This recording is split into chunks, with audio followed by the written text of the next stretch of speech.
xin được hân hoan, hào hứng, hồ hởi, hí ha hí hửng, hớn ha hớn hở chào đón tất cả các bạn đến với kênh Phạm Viết Công HIVN. Có 102 xin mời tất cả các bạn lắng nghe.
Xin cảm ơn bạn đã xem hết video.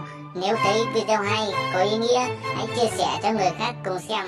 Và đừng quên bấm đăng ký để theo dõi tiếp những video sau. Hãy bấm like và để lại bình luận. Xin cảm ơn các bạn.